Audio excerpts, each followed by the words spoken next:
қазіргі заманның дертіне арақ қой. Сондай. Үміт те үзілетін кез болды. Сол бір үмітім үзілді менің 18 жылдан кейін. Әйелдің 40 жаны бар деген рас қой демек. Ол 40 жан, мен ойлаймын, менде 80 жан бар шығар деп. Күйеуіңізді шын жақсы көрдіңіз ба? Жоқ, онда жақсы көрдім деп айтпаймын, вообще жақсы көрдім. Жақсы көрдім. 25 жасымда күйеуге тию керек деген бір ой келеді ғой адамдар. Жүрем ба өстіп деп. Қатарымда подружкаларым күйеуге тиіп қызық та. Ай деп әйтеуір айтқасын күйеуге тиесің бе десе тиесің. Қазір көріп отырмын, бір өте сұлу, көрікті, сондай бір керемет келіншектердің бірі екенсіз. Көрсең көзің төгетін. 25 жасыңызда көп жігіттер жүгірген шығар артыңыздан. Болды көп, я. Жақсы көретін адам болды енді ол кезде ше. Вот сол баланы жылатып кеткемші. Иногда оны да ойлаймын. Может быть, соның көз жасы шығар депті. Ешқандай квартираға да төлемеймін, суда, мусорда ештеңе төлемеймін. Жұмысым істеп, бала шағамды садигіне апарып, мектебіне жіберіп, осы жерде 3 жылдан бері тұрып келемін. Алла разы болсын, Қайрат аға үлкен, басым дейім. Айтып жатырмын, біз дайын компаниямыз, біз салып келе жатқан компаниямыз. Керек қаржыны инвестиция емес, ол несие жағынан. Ең төмен пайызбен алып келуде бізге міндетті жүктесеңіз, мен соны шешіп келе аламын. Әкім шеше алмайды. Сіз демек қай мемлекеттің банкына барып, қандай сума ала аласыз? Мен Британияның банкіне жақында барып келдім. 3,6-4%-ға дейін Қытай беретін бағамен бере алады. 4 жылдық пайыз, иә. Қанша миллиард? 1 миллиард, 2 миллиард, 10 миллиардқа дейін бере алады. 10 миллиард долларға. Біз 500 миллион сұрадық. Хатында банктың берген қадарын бәрін әкімге бердім, тапсырдым. Қай әкімге? Біздің қазіргі Дархан Сатыбалдыға.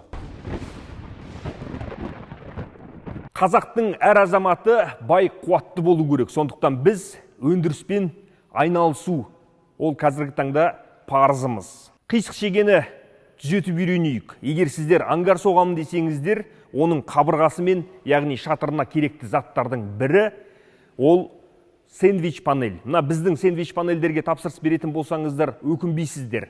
Бағасы қол жетімді, сапасы сын көтереді. Төмендегі нөмірге хабарласыңыздар, отандық өнімді бірге қолдайық. Біздің фирманың атауы Кермакас. Жақсы күндерде жүрсейік, құрметті замандастарым. Ассалаумағалейкум, құрметті көрермендер. Уақыт көрсету бағдарламасында бүгін бізде ерекше қонақтар болады. Яғни өмірдің ащы тұщысын көрген, неше түрлі соқпақ жолдарымен, дара жолдарымен жүріп өткен, қиыншылықты көрсе де сынбаған аналарымыздың бірі Гаухар Абдикаримова. Көп балалы ана. Құрметті Гаухар ханым, өзіңіз көргеніме қуаныштымын. Сұхбатқа келісім бергеніңізге үлкен рахмет айтамын. Мен түсінгенім бойынша сіз далада қалған аналардың бірісіз, 5 балаңызбен. Өзіңіздің жолдасыңыз жүрек талмасынан қайтыс болады. Содан кейін неше түрлі қиындықтарды көріпсіз. Осыны бір баяндап беріңізші, қалай болды бұл оқиға? Далада қалай қалып жүрсіз? Менің есімім Абдикарима Гаухар Құралқызы. Мен туылып өскен жерім Шымкент қаласы, Қазығұрт ауданында, Қосағаш деген ауылдан боламын. 22 жасымда тұрмысқа шықтым. 22 жасымда тұрмысқа шығып, 2 қызды болған кезде бірінші жолдасым өмірден өтті. Содан кейін 5 жыл енемен тұрдым. 5 жылдан кейін енем рұқсат беріп, әлі жассың деп, екінші рет неге рұқсат бергеннен кейін екінші рет тұрмысқа шықтым. Соны ол кісімен, бірінші жолдасымен 4 жыл тұрдым, екінші жолдасымен 6 жыл тұрдым. Бірінші жолдасымда 2 қыз, екінші жолдасымда 3 қыз. Содан квартирада тұрып келеміз. Квартирада тұрған кезде жолдасым аяқ асты жүректен қайтыс болды. 2 жолдасым да жүректен қайтыс болды. Содан жолдасым дүниеден өткеннен кейін Елтайда тұрадымыз квартирада. Хозяйкам менің үлкен үйде тұрып, жалдап тұрып атқаннан кейін ақшасын төлей алмайсыз, 5 баламен жұмыс істемейсіз. Ол кезде жаңадан босанған 5-шімді, 8 айлық еді. Соны сізге ауыр болады, босатып бере қойыңыз деп. Содан квартира іздеп, квартира еш жер алмады. Сол Елтайда мешітке ағаларға бардым. Осылай маған көмектесіңіздер деп. сол мешіттегі ағайлар Ақмарал Басирова апайымыз тауып берді. Ақмарал апайым келіп көріп жағдайымды. Содан осындай жер бар, мен 2-3 күнде хабарласам өзіңе деп. 2-3 күннен кейін Нұрсұлтан мырза келді. Осындай сізді Ақмарал апай арқылы іздеп келдік. Кім ол Нұрсұлтан деген? Нұрсұлтан мырза деген осы мейірім мекенінің директоры. Осы мейірім мекенде тұрып жатырмын ғой. Содан балаларым сабағы бітті. 25 май күні. Бірінші балалар күні, июнь күні осы жерге алып келді 2023 жылы. 5 баламен. 5 бала көп балалы анасын жұмыс істемейсін деп қанша есікке барып, енді квартира іздеп бардым. Ешкім қабылдамайды. Қабылдамайды. Адам құрлы көрмейді. Иә, бала көп, балаң көп. Шашады, жылайды дегендей. Сода адамдарға таң қалып, даже енді 1-2 жерге не қылып, автобусқа ие алмайсың, такси шақырып, таксимен баратын жеріңе деп, балаң көп екен деп таксилер алмайды ғой. Алмайды. Алмайды. Недеген? Колясканың бары. Тас жүрек олар. Айтпаңызшы, адамдардың бәрі. Сол кезде өзімнің арманым 5 қызыма баспанасы болса, өзімнің 5 қызымның ешкімнің есігін қағып бармас едім. Жұмыс істеп, көлік алып, өзім қыздарымды өзім тасысам екен деп. Жылаған күндерімде ол 5 қызыма көрсетпе. Сөйт жақсы адамдар бар екен, Аллаға шүкір. Қайрат ағамыз, Қайрат Римов деген ағамыз осы жерді салып, осындай қаракөз қыздарымыз далада қалған аналарды осы жерден жылы үй берейік деп, осы жерден Құдайға шүкір 5 қызымен тап-таза жып-жылы жер берді. 3 жылдан бері тұрып келем. Ешқандай квартираға да төлемеймін, суда, мусорда ештеңе төлемеймін. Жұмысымды істеп, бала шағамды садигіне апарып, мектебіне жіберіп, осы жерде 3 жылдан бері тұрып келем. Алла разы болсын, Қайрат аға үлкен, басым дейім. Сізді көргеніме қуаныштымын. Қалайсыздар? Денсаулығыңыз бәрі жақсы ма? Аман есесіз ба? Иә. Аман есен. Өзіңізді көріп қуанып отырмын. Рахмет. Мен де Жансабитке звондасам, Қанекең екеуі сол жақта екен ғой. Менің офисіме өтпейсің ба дейді. Бір барып кету керек ме қазір? Біріншіден, Алла тағала нұр жаусын сізге. Мен мына жерді көріп, қазір ағамна біз бірден жұмысты бастай берейік. Қазір келіп, көріп, танысып, дән ырза болып отырмын. Өйткені себебі мына Кульчинканың бойында мынандай 50 сотық жер бір азаматта болатын болса, бұл жерге қатырып тұрып бір мейрамхана салатын еді. Немесе қатырып тұрып бір керемет әкесін таныстырып тұрып общежитие жасалатын еді. Әрқайсысын 100 мыңнан беретін еді. Қазір көріп отырмын, үстінде 25 отбасыға, астында 25 отбасыға, жалпы 50 отбасыға сіз тегін тұратын осындай мейірім мекені деген орталық ашқан екенсіз. Жаңа мен эфирде айтып отырмын, Қайрекеңе ешқандай да жарнама қажет емес, ол жарнамаға тәуелді адам емес, барды бар, жоқты жоқ деп, осындай қазақта бір арда туған азаматтың барын көрсету менің миссиям. Рахмет. Ақиқат шынымен де. Әйтпесе келіп кететін ештеңесі жоқ. Мен сізге жақсылықтан деп келіп отқаным емес. Осы жерде қалай бар обстоятельства, солай көрсетейін. Біздің де азаматтар жиған терген ақшасын Дубайдан вилласын алып, тоқалдан тоқал ала бермей, осындай бір дұрыс елге қалатын, жерге қалатын, қазаққа пайдасы бар іс жасасы деген ниетім.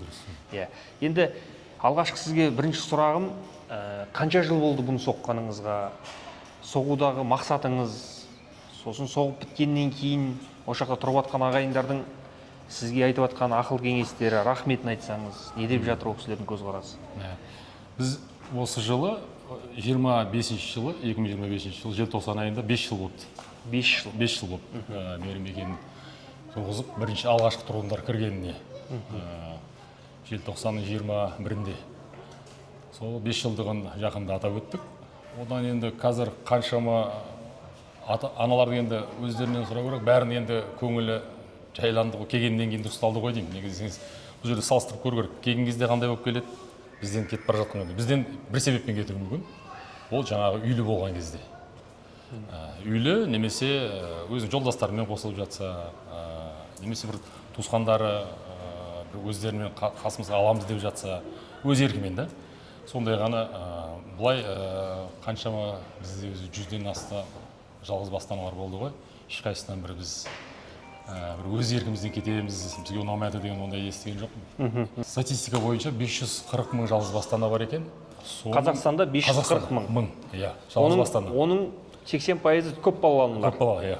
Оның 50%-дан жоғарысы баспанасы жоқ.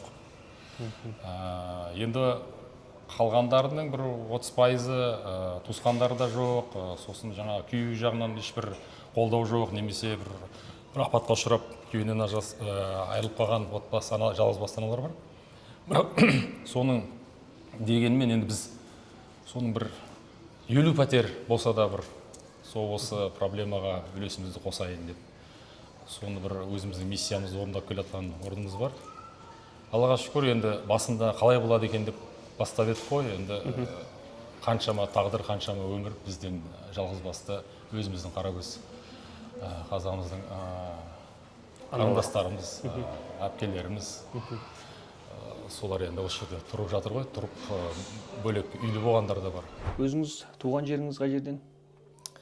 Мен Алматы облысы, Талдықорған жақтан, Алакөл ауданынан. Алакөл ауданынан. Соқта туып өскен. Неше баланың анасысыз? Мен 5 баланың анасы. 5 баланың анасысыз. Алла нұр жолсын.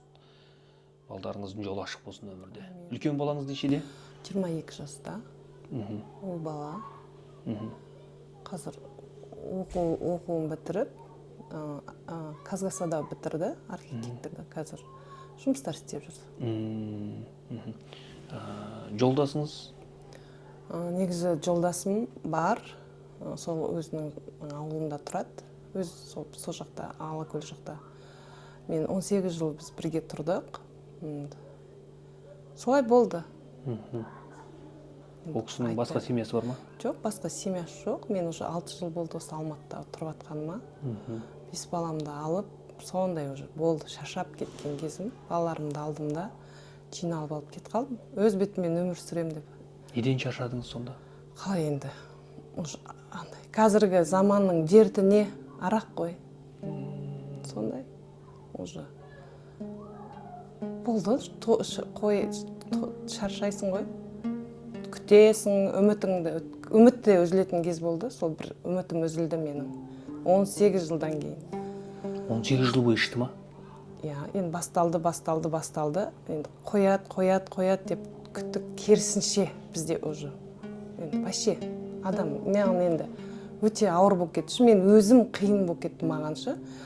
Андай, өзім депрессияға түсіп кеттімші. Андай, не істесем екен, андай, қалай болсам екен, ұйқысыз түндер, күні кешке шейін өзімді ұмытып, тек қана сол қалай істеймін, қалай болады, балаларым өсіп келе жатыр, қоятын шығар, өзгеретін шығар, қоятын жоқ, керісінше андай, соны уже андай күндерге түстім мен.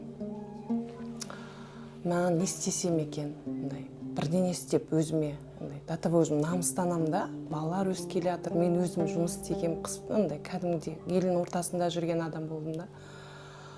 Оны да ойлайсың, елдің бәрі саған күлетін сияқты, уже басымды көтере алмаймын, жұмысқа шығам. Тұруым керекпін орнымнан, өйткені тұрмасам болмайды, артында балаларым бар. Көшеге шығасың, кетіп бара жатасың, артық күлуге, артық сөйлесем, біреу маған күліп, саусағымен көрсететін сияқты. Өзімді қатты не жасадым сол кезде. Сосын кейін жаңағыдай қоймағаннан кейін енді сондай уже өзі-өзіне өзгерт түсіндірдім да, барлығын уже оның алдында жылаймын да, жалынамын да, күнделікті өмірім сонымен жылаймын, балаларды айтам, өмірді айтам, өзімді айтам, оны түсінбейді, керек емес, қоймаймын, кете бер, маған қоймаймын деп айтады. Сосын енді мен жарайды. Арақты қоймайым, 5 баламен кете бер дейді. Кете бер, бара бер, мен арағым қоймайым. Болды, кете бер, саған ұнамай ма, кете бер. Сосын жарайды дедім, но енді мен енді туысқандарын бәрін білмейді. Бұрын мен бәрін жасыратынмын. Ешкімге, мен өз туысыма да, оның да туысын айтпайтынмын. Келген адамды күтіп алып, деп, оның өткені біздерде мен андай фазендалар болатын еді, таудың басында. Көбінесе өмірі сол жақта өтетін ше. Аламанның өнімдері, осы аламанның өнімдерін біздің ер азаматтар қауымы жақсы біледі, бірақ барлығы ойлайды, бұл тек қана ер азаматқа ғана керек деген деп. Жоқ, біздің орталықта 30-ға жуық өнім бар. Яғни әйел азаматшаларына да ауадай қажетті. Иә, бірінші естіп отырсыз ба? Міне, енді бұдан кейін осы аламанның өнімін біліп жүресіз, ішетін болады. Мынау асқабақ майы. Енді сіз жаңа айтып отырсыз ғой, түнде де қызмет жасаймын, күндіз де қызмет жасаймын, 2-3 сағат ұйықтайын деп. Бұл сізге нағыз керек. Өйткені бұл жерде таза асқабақтың майы. Үйдегі ұлдарыңыз ішсе де, қыздарыңыз ішсе де, өзіңіз ішсеңіз де керек. Цинктің королі. Бұл жерде мынау адамның ағзасына керекті барлық витаминнің барлығы бар. Витамин А-дан, С-дан, Д-дан бастап барлығы бар. Шаршамайсыз, шалдықпайсыз, шашыңыз түспейді. Сондықтан асқабақтың майы арнайы сізге әкелді мана. Ой, рахмет. Аман Не керек маған, осы керек. Иә, расында. Сосын мынау күнде азанда кетіп бара жатқанда отандық өнім бір қасықтан жеп жүріңіз. Мына жерде күнжит бар, мына жерде грек жаңғағы бар, барлығы бар. Қатонқарағайдың балымен жасалынады. Бұл да өзіңізге шағын бізден сыйлығымыз. Рахмет. Алла нұр жаусын, ауырмаңыз, дендеріңіз сау болсын. Ал құрметті достар, құрметті бауырларым, төмендегі нөмірге хабарласыңыздар, аламанның өніміне тапсырыс беріңіздер. Тек қана ер азаматтар емес, сонымен қатар әйел азаматшалар үйдегі жеңгеме де алып беріңіздер. Сондықтан асқабақтың майы бұл тек ерлерге ғана емес, сонымен қатар үйдегі аналарымызға, әкелерімізге, әпкелерімізге барлығына керекті дәрумендердің бірі. Сіз жаңа айтып қалдыңыз, бірінші күйеуімде жүрек талмасынан қайтыс болды, екінші күйеуімде жүрек талмасынан қайтыс болды деп. Жалпы енді бірден енді инфаркт болып құлай қоймайды, оның алдында бір ауырып жүрмеді, жүректері қалай болды? Бірінші жолдасым папасы қайтыс болған кейін жаңағыдай папасын қатты жақсы көргеннен кейін сол ауырып жүрген білдірмейді. Негізі көп ер адам білдірмейді екен ғой. Шыны керек, екі жолдасымды білдірген жоқ ауырып жүргенін. Жүректен ауырып жүрген білдірген жоқ. Аяқ астынан қайтып кетті. Аха. Ауырған білдірген жоқ. Мына суретті байқап отырмын. Енді Екінші жолдасым. бұл екінші жолдасыңыз. Қыздың әкесі.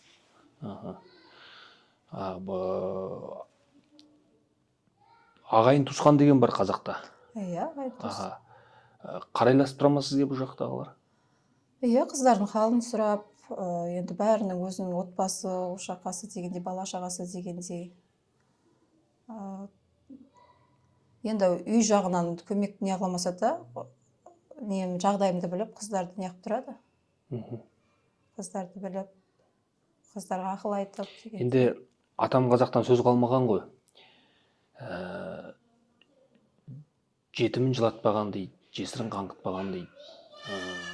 Сіз осында басыңызға түскен кезде енді ол кісілер білді ғой.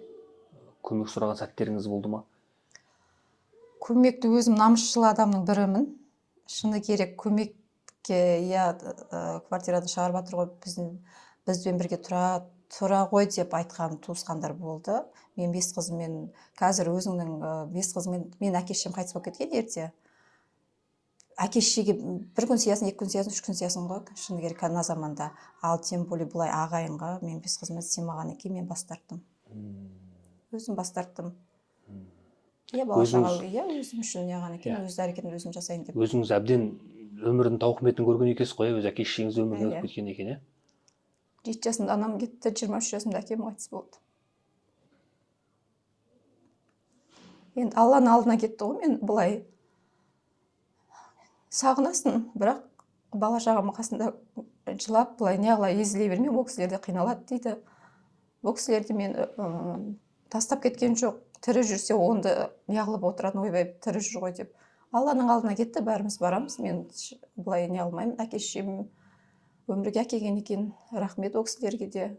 Жолдастарыма да рахмет. Ешкімді не қыламаймын. Қайрат мырза, 8 жасымда әкеден қалдым дедіңіз.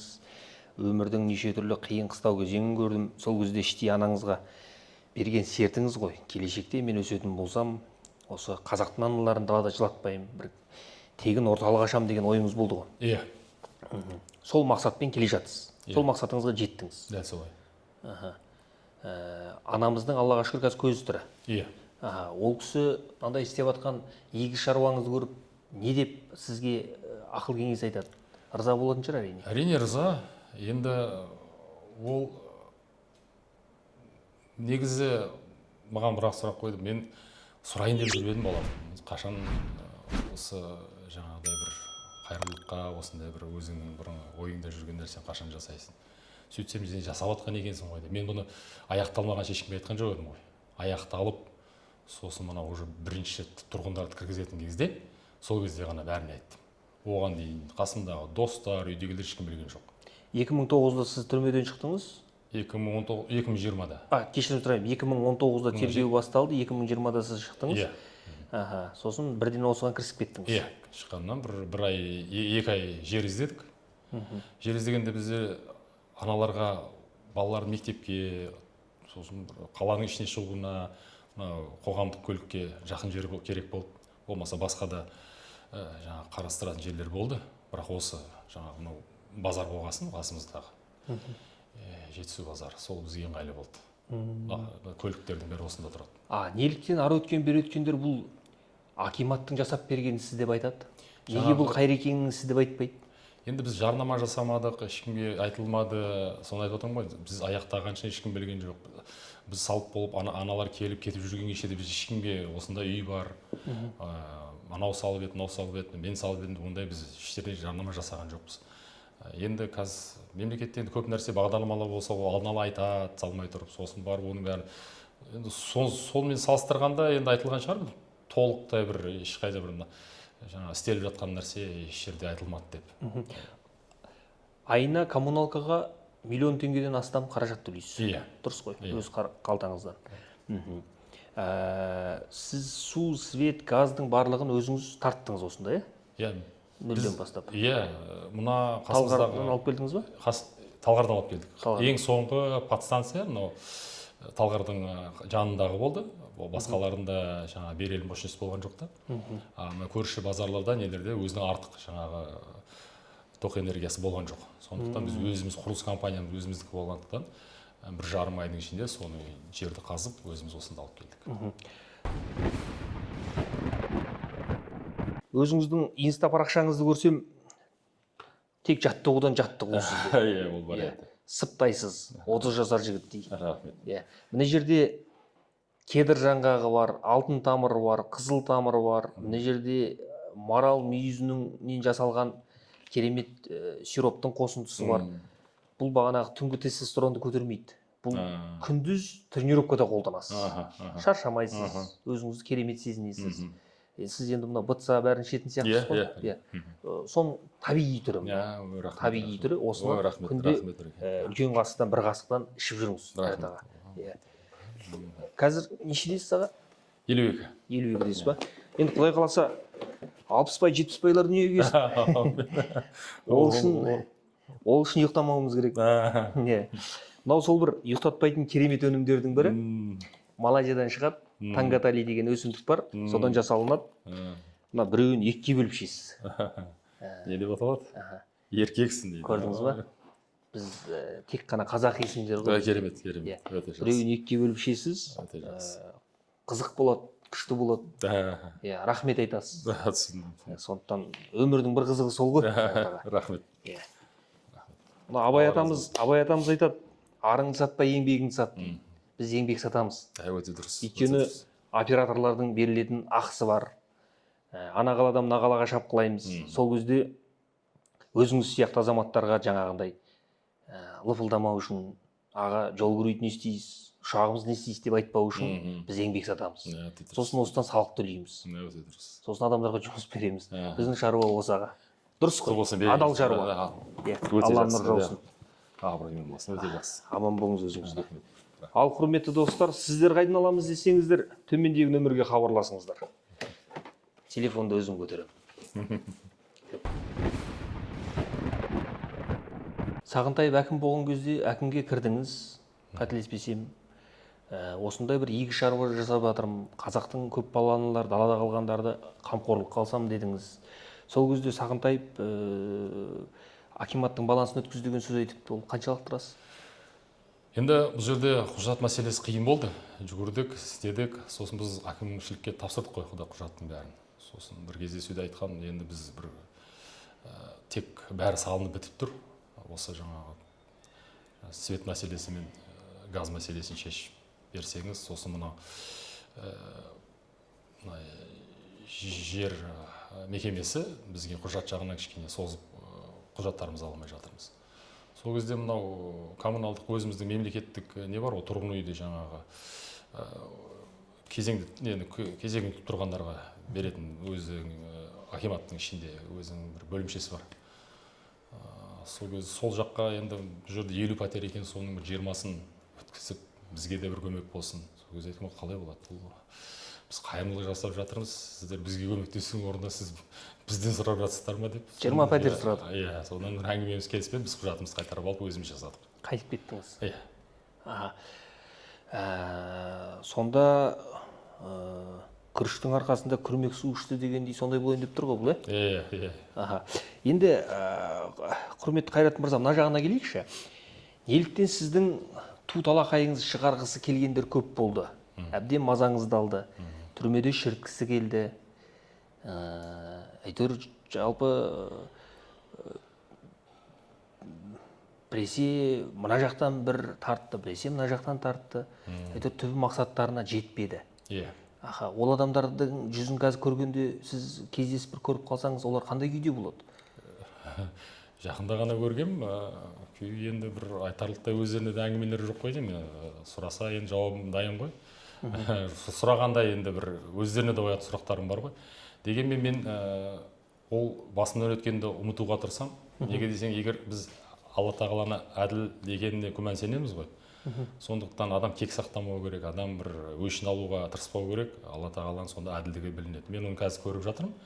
Маған сол кезде қарсылас шыққандардың, құқық қорғау істегендердің 100% өздері сол жақта отыр. 100%? Менің жаңағы не дейді, тергеу группасына кіргендер, менің ісіме байланысты емес. Енді айтырмын, Алла тағаланың әділдігіне келетін болсақ. Жаңа қудағалау тапсырма бергендердің өздерінің де проблемалары жетіп жатыр. Менің кек сақтамағанымның, менің олардың ізін қудағалауымның өзі Алла тағаланың әділдігінің өзі жеткілікті болып тұр.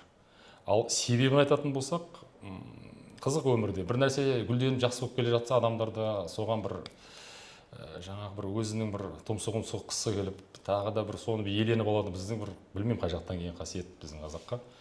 Соның бір себебі сода деп ойлаймын. Бір мына енді менің мекемем Алматының метросын салатын мекем, жалғыз-ақ компания. Бізден басқа ешкім Қазақстанда метро сала алмайды. Оны сала алады екен, Қытайлар екен, өйтеді-бүйтеді. Біздің қазағымызға, Қазақстанымызға салып беретін бірақ мекеме бар. Алматы метро. Сол компаниямен егесімін. Сол компаниямен жұмыс істеп, ол компанияны қиыншылықтардан шығарып, енді аяққа тұрып келетін кезде осындай істер басталды. Тегін бер, ана кісіні өзіңе жаңағы серіктестікке ал, ананы мынаны партнер қыл, мынаны сосын істесіп келе жатқан кісі жаңағы іштегі акциялардың көлемін басқаша көрейік деп. Енді келісілген нәрсені, келісілгенде заңды адамша бәрін ұстанайық екі жақта. Жоқ, жоғарыда қызығушылық танытып жатыр. Мен сонда айтам, егер кезінде қиыншылық болып жатқан кезде сол кісілер қайда болды? Енді қарыздарын жауып, сонша күні түні істеген еңбегіміз, қалаға метро салып беріп жатырмыз. Дұрысталған кезде ғана пайда болады осылар. Мен принципқа тұрдым да ешкімге берілмейді деп. Содан кезіне шығып жатқаны осы, істі бастарын бастады да, бірақ дәлелі жоқ, экспертиза береді, ештеңе дәлелденбейді. Шығармайын десе уақыт өтіп кетті, өздерінің беттері ашылып қалатын болды. Бәрі сол жаңа кәсіптің, сол жаңа ақшаның қасында, бұлар ойлайды ғой, метро қасса солың бәрі астың бәрі жатқан алтын екен, пайда екен деп. Ол мен бәріне түсіндірмекшімін, ол қиын жұмыс. Пайдасы өте аз. Неге десеңіз, біз енді мемлекетімізге салып жатқан соң, біз енді бағаны төмен бағамен салып беріп жатырмыз. Ойбай Қытайға беру керек дейді. Қытайға берсеңіз, Қытайға 3 есе қымбат салып береді. егер асып тасып жатқан мемлекетте ақша болса, онда шетелдіктерге бере берейік, онда біз дамымай қаламыз, қазақтың бизнесі. Осының ортасында қалған жағдай болып тұр ғой. Біреулерге керек болды, бірақ керек болғанда мен жүргізуім керек, олар егесі болу керек. Сосын олар азаматтық шешімге келе алмайды, неге десе мен келісімді бермеймін оларға. Жаңа қылмыстық іс қозғап көрді, бірақ ештеңеге нәтиже бермеді оларға. Сондықтан кешірім де сұраған жоқ, ештеңе де іште жауып қойды да, мен шығып кеттім. Алматыда тұрып келе салып, бауырымның үйінде тұрдым. Ол жақта бауырым, біз негізі 10 ағайындымыз ғой, бауырларым бәрі ол жақта тұрады. Мен ғана сол жақта тұратын. Келдім, бауырымның үйінде тұрдым, 1 жыл. Балаларымды мектепке бердім, садикке бердім, өзім 3 күннен кейін жұмысқа шықтым. Нават деген Сейфуллин бойында бар ғой. Сол жерге повар болып кірдім жұмысқа. Сол жерде істедім, көп жерлерде істедім. 1 жылдан кейін уже андай туысқаныңа да сыймайсың. Сыймайсың. Енді айтпаймын, ұрыстық, бүйтіп, но енді ақырын байқадым. Келінім, бір баласы, бауырым 3 ғана тұрады, менен 2 жас кішкентай. Үй үлкен, кәдімгідей, емдай қағып атқан жоқ, барлық. Но все равно уже менің балаларым, андай келінімнің сөзі ақырын жалбат ете бастайды да. Сосын мен ойладым, қой, өзім осындай жағдайда келем. Ертең бауырыммен келінімді, осы семьяларын мен үшін ұрысып, ойбай, жаман атаққа қалмайын деп. Сонымен бір времянкаға жеке шықтым. Оны олар ренжіді, неге олай істедің деп, жоқ болды дедім. 1 жыл есімді жинадым, көрдім, қаланы таныдым, біз енді өзіміз бөлек тұрамыз деп. Сонымен сол жақта жұмыс істедім. Көп жерлерде жұмыс істедім, таңертең кетем, кешке келем, түнде келем. Кеше емес, түнгі 1-2-де келем. Балаларымды платныйға бердім, андай развозкамен. Таңертең садик алып кетеді, кешке әкеп тастайды. Мен түнде келем, тамақтарым пісіп, сөйтіп кетем. Сонымен жүріп жер алдым. Сол 1-2 жылдың көлемінде ұйықтамай жүріп жер алдым. Потому что біздің әкеміз андай болды. Сен кетіп жатсың ба, қалай болады деп біздің артымыздан іздеген жоқ. Енді ол ондай состояниеде болмады енді, оған ренжімеймін мен. Сонымен жер алдым, сонымен сол жерін қазір салып жатырмын. Үй салып жатсыз? Үй салып жатырмын, Алла қаласа. Берекесін берсін. Қай жеріне келіп қалдыңыз? Шатырын жауып қойдым. Қандай керемет. Қай жерде? Жаңа дәуір жақта, анау Грес жақта. Потом оның шатырын жауып қойдым да, 2 бөлмелі квартира алып жатырмын. Тағы қосымша ма? Қандай керемет. Тфәй, тіл көзім тасқа. Осы жылда мен үйіме кіруім керек болған. Сол Нұрсұлтан мырзаның телефонын алып, сөйлесейікші, сізбен хабарласайықшы деп, ол кісі жарайды деп, бұл жерге келіп, мені шақырды. Соны мен ол кісіге айттым, осылай мен жағдайымды. Еще мен ана времянкада тұрғанда, мен балаларыма 1-2 рет иіс тиіп қалдышы. Андай газовый пеш, тура неде болды. Сол уже келесі қысқа менде үрейлер, әйтеуір алып барысым басталып кетті. Сөйтіп осында келдіңіз? Келдім. Сол Нұрсұлтан мырзамен сөйлестім. Ол кісі маған айтты, бар жағдайымды осылай айттым, сіз маған бірақ қысқа көмектесіңізші, көп уақыт мен сізден сұрамаймын. Bir қыс үйімдің ол кезде шатырын көтеріп жатқанбыз, ұлым өзі архитектор, өзі салды, барлығын өзі қолымен салды. Соны айттым, келесі жазда өзім 1 бөлмесін бітіріп аламын да, сізден кетіп қаламын. Просто бір қысқа балаларым үшін көмектесіңізші, міне жұмысым демем. Ол кісі, сіз маған көмектесеңіз, мен де сізге көмектесемін. Менен сізге қандай көмек? Сіз бізге мына жерге старшы болып беріңіз, маған көмектесіп, мен сізді алайын бір деп. Сонымен осы 2 бөлмелі үйді беріп, балалармен осы жерде тұрып жатырмын. Үлкен ұлым өзі бөлек жұмыс істейді, өзі бөлек тұрады. Басқа 2 қызым өзімен бірге жұмыс істейді, жаңа арасында админ болып. Кішкентай ұлдарым жақсына жерден развозкаға барады, күні-түн дайындығына апарам, әйтеуір. Енді ғана жұмысым реттелді. Қанша уақыт болды тұрып жатқаныңызға? Сентябрьде маған тек қана 1 жыл болды. 1 жыл болды. 1 жылдан бері тұрып жатсыз. Ай сайын бұл жақта бірдеңе төлейсіздер ма? Жоқ, сол ештеңе төлемейміз, құр тұрамыз, болды. Тек қана тазалығы. Тазалыққа ғана жауап бересіз, болды. Тазалыққа ғана жауап берем, әйелдер, балалардың андай бір жұмыстар енді бар ғой, көп оның ішінде жұмыстар, соған жауап беремін. Шкафтарды өзіңіз істедіңіз ба? Бұл жерді ма, бұл жерді жоқ, барлық мына бүткіл мебельдер, барлығы. Біз тек қана келдік өзіміздің киімімізді, сосын жаңағы ыдыс-аяғымызбен ғана келдік. Ыдыс-аяғыңызбен ғана келдіңіз. Болды, артық даже затыңызды кіргізбейді. Мен өзімнің диванымды әкелейін десең, ол кісі кіргізбейді. Тек қана келесіз де төсек орныңызбен, бала-шағаңыздың киіміңізбен кіресіз, болды. Өмірден не түйдіңіз? Өмірден ба? өмірде көп нәрсе еститін, көзім көп ашылды деп айтсам, өмір в общем мені үйретті көп нәрсеге. Бұрында мен үшін адамдардың бәрі бірдей болатын ше, бәрі андай. Мен үшін барлық адам бірдей. Біреу жаман десе айтатын, жаман емес, ол күшті деп. Мен адам тануды үйрендім. Сосын адамгершілігі бар адамдарды адам таныдым, кім қандай екен әбден көзім жетті. Мысалы мен осы жерге келгелі осындай, мысалы кіргенде осындай жаңа Қайрат мырза сияқты жомарт адамды естим бар екен, енді көрмедік қой. Мен сол кісіні айтам ғой, қатты вообще ондай адам жоқ ау, бар ма? Мен енді біріншіден, сіз де өзіңіз айтасыз, біріншіден мен де осы жерге. Но бар неше түрлі жомарт жандар, мына кісі сияқты емес шығар. Ол кісі даже біздің арамызға келіп, анда-санда бір мейрамда ғана келіп құттықта кетеді, сыйлықтарын әкеліп, бүткіл ана бала деп бөлмейді, барлығына бөліп береді. Бір туған баладан анау осы жерде кім тұрады, соған бөліп береді. Соның өзінде бір сөз айтпай кетеді ғой. Наоборот, бәрін қалдарын сұрап. Бүйректен сүйрек шығаратын азаматтар ойлайды, ой, әйел азаматшалардың осы аламанның өнімі не керек екен деп. Бұл дұрыс жағынан түсіну керек. Бұл өнім, жалпы бізде өнімнің бір 30 шақты түрі бар. Міне, мынау шығыс тәттілері. Өзіміздің отандық өнім қатонқарағайдың балымен жасалынады, мені көріп отырсыз. Осыны үйде чаймен рахаттанып отырып шестір. Иммунитетті күшейтеді. Және де құрметті Гаухар ана, бұл асқабақтың майы, тыквенный масло дейді. Жалпы мына асқабақтың майы адам ағзасына беретін пайдасы орасан зор. Бұны үйдегі жалпы кішкентай қыздарыңыз да ішсе болады, 12 жастан асқандардың барлығы. Өзіңіз күнде бір қасықтан ішіп тұрыңыз. Асқазаныңыз тазартады, іш құрылысыңыз тазартады. Әйел азаматшыларына таптырмайтын нағыз табиғи керемет дәрумендердің бірі. Осы өзіңізге арнайы.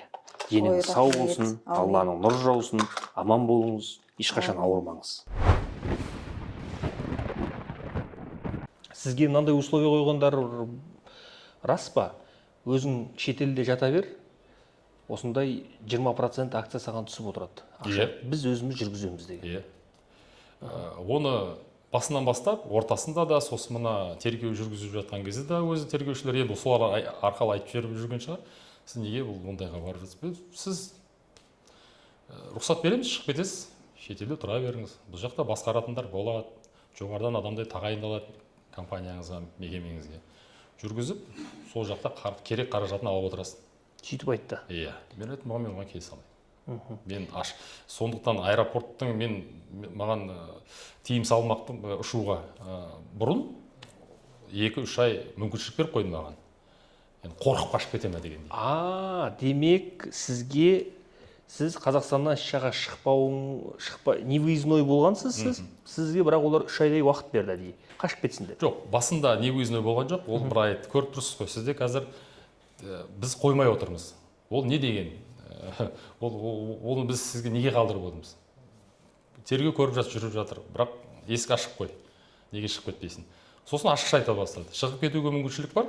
Бүйтіп бізге келіп, азаннан кешке шейін 8-де кірем, кешкі 9-ға не сіздердің жаңағы қауіпсіздік комитетінің жұмысым сол болды. 1 жылдан бері сол жерге барып жүрдім. Шығып кетті. Біз ар жағын өзіміз реттейміз. Мына жақта кәсіпкерлер бар, саған гарант болады. Осы өзің керек қаражатыңды алып отырасың. Бұл бірақ мына метро жобасын біз айтқан кісілерге беру керек. Сондай ойым болды. Жалпы сіздің аяғыңызға шырмауықша бағанағындай ілінген адамдардың есімдерінен қаншалықты айтқан дұрыс, айтпаған дұрыс, оны білмейді екем. Бірақ мен сізге мына сұрақты қояйыншы қазір. Қателеспесем, бұл Алматыда метро жалпы соғу оңай емес. Жердің астын қазу оңай шаруа емес. Сейсмикалық жағы бар, тасы бар. Бағанағы сіз Қытай компаниясы деп жатсыз. Қаншама Қытай компаниясы келіп бәрі тоқтап қапты. Өйткені тасты бұрғылаудың әдісін тек қана сіз ғана біледі деп естідім. Бұл осы жағын тарқатып айтыңызшы. Енді Қытайда жалпы әлемде біздің қаладай орналасқан не жоқ та, геология. Жердің астының біздің ерекшелігі үлкен кіші тастар көп. 100 жылдық тастар. 100 жылдық тастар. Оны қазатын мынау қазіргі технология болса, бұрғылау технологиясы бойынша ол қарастырылмаған. Қазіргі соңғы шығып жатқандар 4-5 жылда шыға бастады. Бірақ оның жүргенімен де жиі ауыстырып тұру керек басын. Ол әр 80-100 метрден ауыстыратын болса, біз санауымызша тек жаңағы бас ауыстыратын басы $1,700,000 тұрады. $1,700,000. Ол бір жүздік қой сонда. Иә, сол 80 метрден 100 метрден ауыстырып тұратымыз километрлер қазғанда оған қайсы компания барады. Біздің технология ерекше. Біз басын алып тастадық та ковшпен жаңа өзіміздің экскаваторный принциппен алып келе жатырмыз. Сосын астында қолданатын өзіміздің жаңағы инженерларымыздың тапқан шешімдері бар. Сонымен біз осы жылдар бәрін алып келдік қой. Бірақ технологиямыз немістікі, аппаратымыз, жаңа жер бұрғылайтын. Ал принцип сол тасқа келетін нәрсе ғой. Енді келетін болсақ, бәрі ақша санайды ғой. Жаңағы нәрсе бар, оны да ертең есептеу керек. Қаншама Қазақстанға келгенде Қытай компаниясы қанша бағамен салып береді. Жаңағыны қосатын болсақ, уже баға қанша болып кетеді. Сосын Қытай саясаты келгеннен кейін өз жұмысшыларымен келеді. Мен сізге айтайын, ол жақты $2,800–3,000 шахтер алады. Біздікі $700 алады. 600–700. Енді біз саясатты іште де халқымыз жақсы тұрғанды қалаймыз, шахтерларымыз $1,000, $1,500 болса екен дейміз да. Дегенмен бәрі 2-3 есе бағамыз төмен болып тұрды.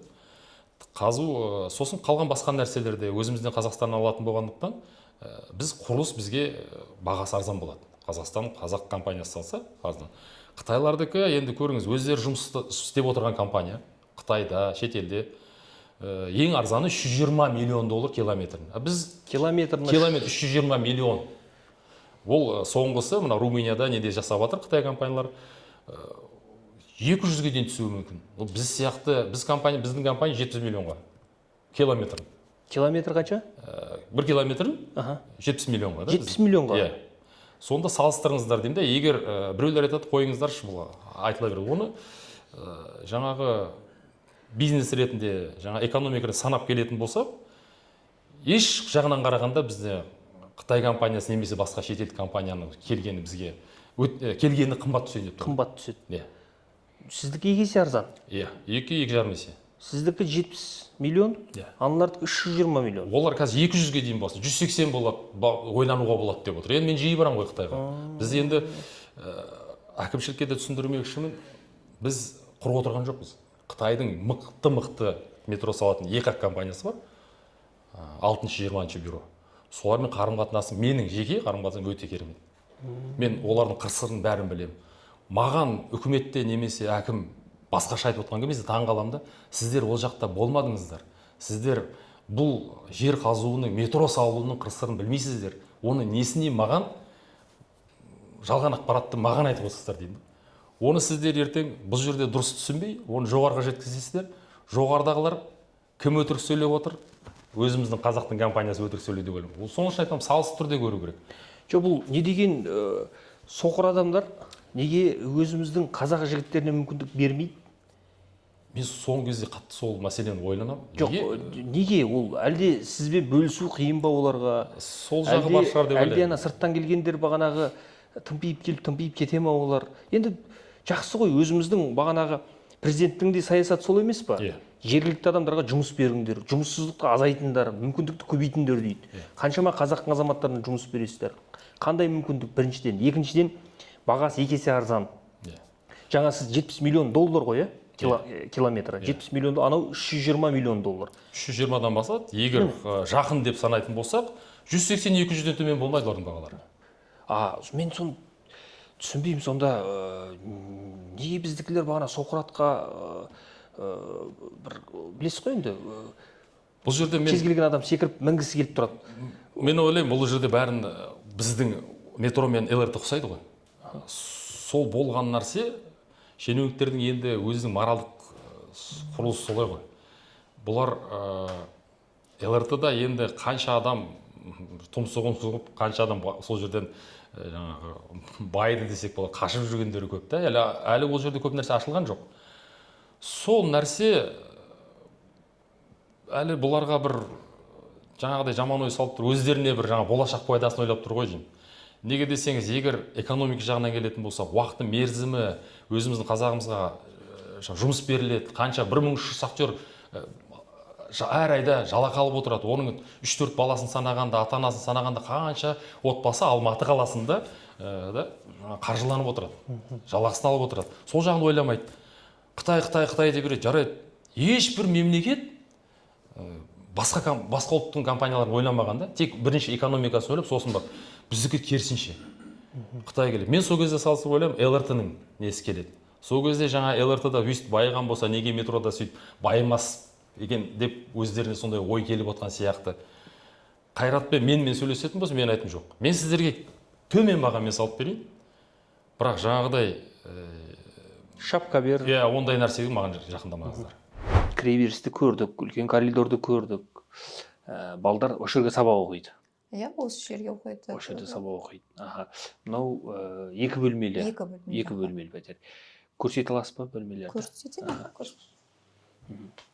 Осы жерде телевизор көріп, сабақтарын оқып, осы жерде жатады. Мына жақта біздің кухнямыз. Қандай Бұл жақта өзім тамақ істеп берем бала-шағама. Ықылас сүресі, Фатиха сүресі, Аятулла Курси. Қыздарым қызығады, үлкен қызым да, екінші қызым да. Құдайға шүкір сүрелерді жаттап, күніге. Алланың аузынан тастамайды, Алланың аузымыздан тастамаймыз. Алланың разы болсын.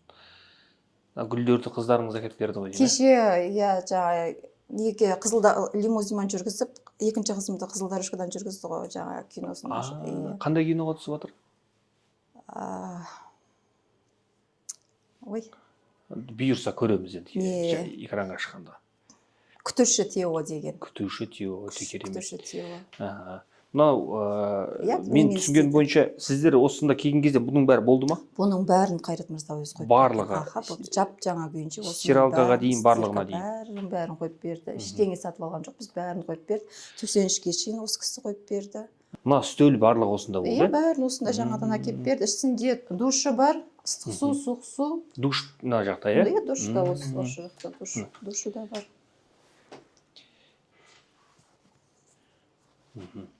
Бүткіл нәрсені. Бұлайынша мен келдім, бір киіммен бала-шағамды алып келдім, құжатымды алып келдім, басқа болды. Бір зат алып келген жоқ. Мен келген кезде 25-те отбасы болған. 25-те отбасының үй алып кетті біраз. Осында келіп, бақтары жанып, ары қарай үй алып келіп. Үй алғанша, неткенше сіздер комуслуганда ештеңеде төлемейсіздер? Ештеңе төлемейміз. Тек өмір сүресіздер? Өмір сүреміз, үйдің тазалығы, орталықтың тазалығы. Жасаймыз да, өмір сүре береміз. Өзімді шыңдадым, өзімді таныдым өмірде, кім екенімді. Неге шамам жететін екенін көрдім. Жақсы адамдарды да көрдім, жаман адамдарды да көрдім. Енді айтпаймын, мен өзім жақсымын деп те айтпаймын, жаманмын деп те айтпаймын. Өзім ойлаймын, аналық өзімнің қандай болсам да, өзімнің аналық міндетімді орындап келе жатырмын, орындаймын да. Балаларыммен солардың жағдайларын қарап, солардың ортасында шамам жеткенше солармен бірге боламын. Әйелдің 40 жаны бар деген рас қой демек? Ол 40 жан, мен ойлаймын, менде 80 жан бар шығар деп. Иногда мен таныстарым айтады ғой, ай сенде 80 шығар деп. Мен шында да көп жұмыс істедім, әлі де көп жұмыс істеймін. Мен бір жұмыстың ішінде 2 жұмыс істеймін. Потом мен жаңа түнімен істеймін жұмыс. Кешке қазір мен жұмысым басталады. Мен түнгі таңғы 4-5-ке шейін істеймін.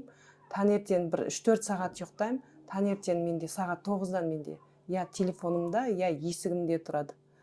Осы жердің жұмыс басталады. Сонымен бұл жерде де адам болған соң, семья болғаннан кейін проблема көп. Бұның ішінде ананың анандай, Нұрсұлтан Мырзаның ананы айтады, тапсырма, неше түрлі біреу келеді сіздер сияқты. Көп жұмысы. Қазір маған жұмысы да жоқ, сонымен андай. Барлығын өзім шешем, бұл жерде де газға да жүгірем, андай. Барлық мәселелерін су бітеліп қалса да. Сонымен менде уақыт аз. Кешірімдісіз бе өмірде? Негізі кешірімдімін. Күйеуіңізді кешіресіз ба? Мен кешіргем оны. Мен оған мүлде өкпелемеймін. Мен не істесем де мен, наверное, өзім кінәлімін. Мен кінәні өзімнен іздеймін. Мен дұрыс жасаған жоқпын басынан бастап. Мен ешкімге өкпелемеймін. Сіздің кінәңіз қандай болды сонда? Менің кінәм, мен сол баламен сөйлесіп жүргенде, иә, мен сөйлесіп жүргенде, мен туысқандарым, негізі ол бір семьясы болған алдында. Сол кезде менің әпкелерім, туысқандарым оны больше таниды да, мен енді. Сол кезде маған барлығы қарсы шыққан. Ол сенің адамың емес.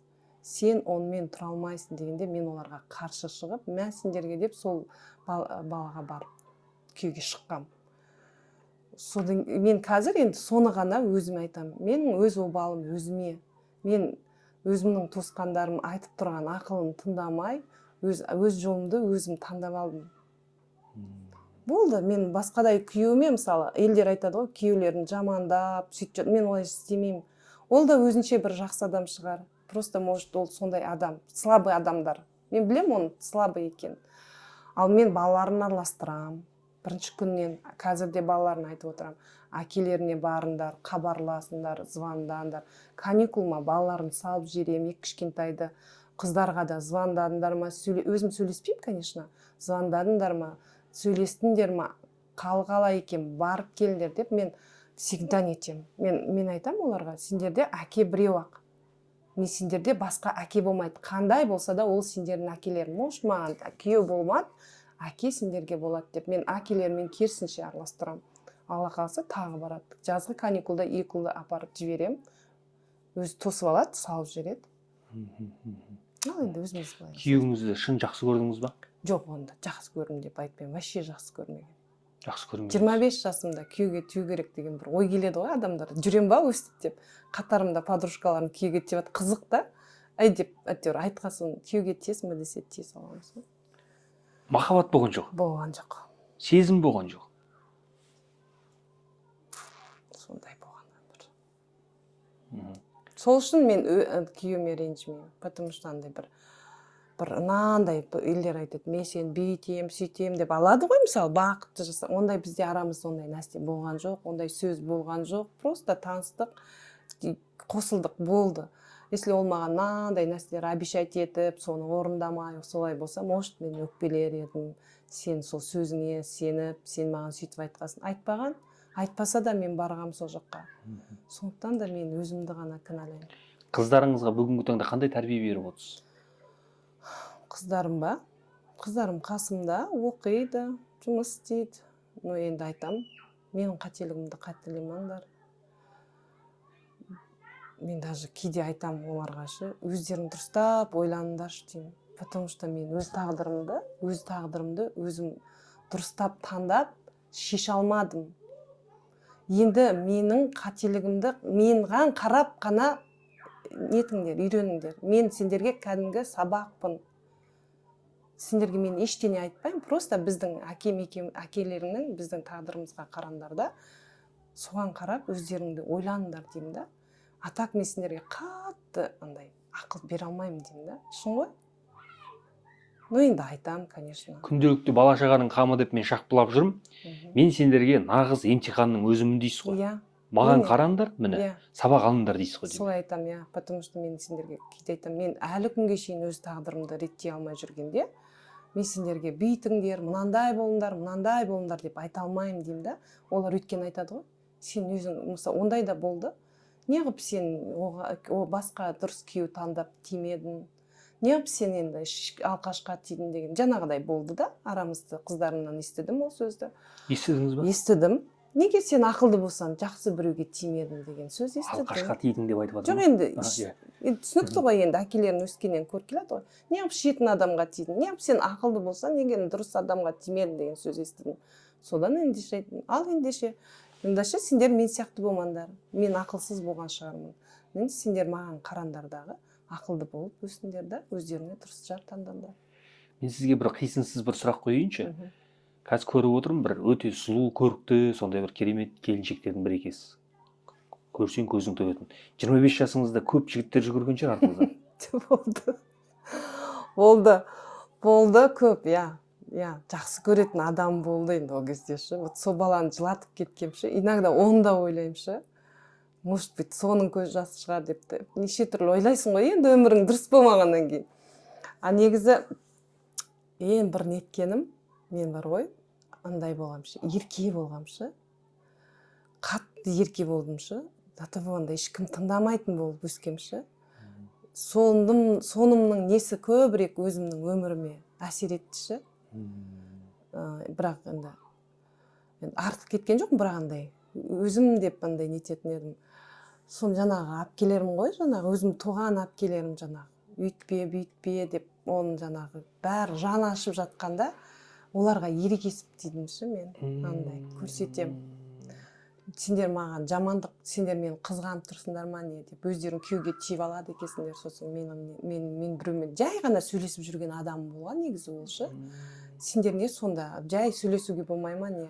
Жай сөйлескен адаммен де сондай сөз айтасыңдар ма не? Сонда мен күйеуге тимеуім керекпін деп. Сол моментта тием ғой. Сіз жаңа айтып қалдыңыз ғой, мен мынаны естігемін енді. Жігіттер қыздардың көз жасына қалып қалады деген сөз естігемін. Сіз жігіттің көз жасына қалып қалдыңыз ба сонда? Деп ойлаймын мен.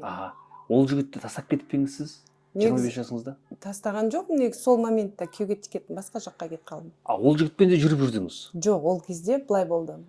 Мен Талдықорған қаласында тұрам. Біздің ауылда үйіміз болады, шешеміз жалғыз қалады. Бәріміз жан жаққа кетіп қаламыз да, үйде жалғыз болып қаламыз. Сон жаңағы біз қалаға көшуіміз керек болады. Ауылды білесің, мал сату керек, үй сату керек. Bir қыз мен сол жаққа барып, шешем қасында қарап отыруым керек болған.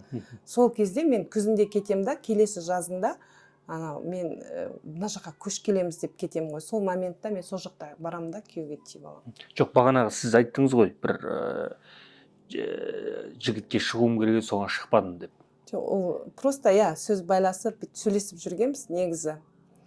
Но бірақ солай кетіп қалдым, мен кету керек болды.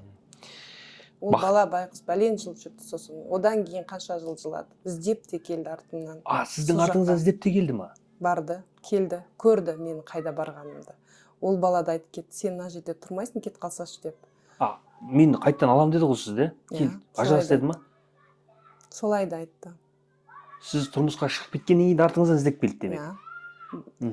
Андай 5 жылға шейін тосам, қорықпай кете бер деді да. Сонымен тура 5 жыл болғанда ол бала үйленді басқа семьяға, бірақ онымен тұрмады. Қазір де енді дұрыс емес онда несі, но всегда менен көреді да ол бала. Әлі де. Сол кезде дұрыс болып кетер еді. Сен осылай өзіңді де семьяңды дұрыс болмады, и мен де дұрыс емеспін. Қазір де сөйлесіп тұрасыздар? Жоқ, сөйлеспеймін. Достарымыздың артында сөйлесіп нетеміз.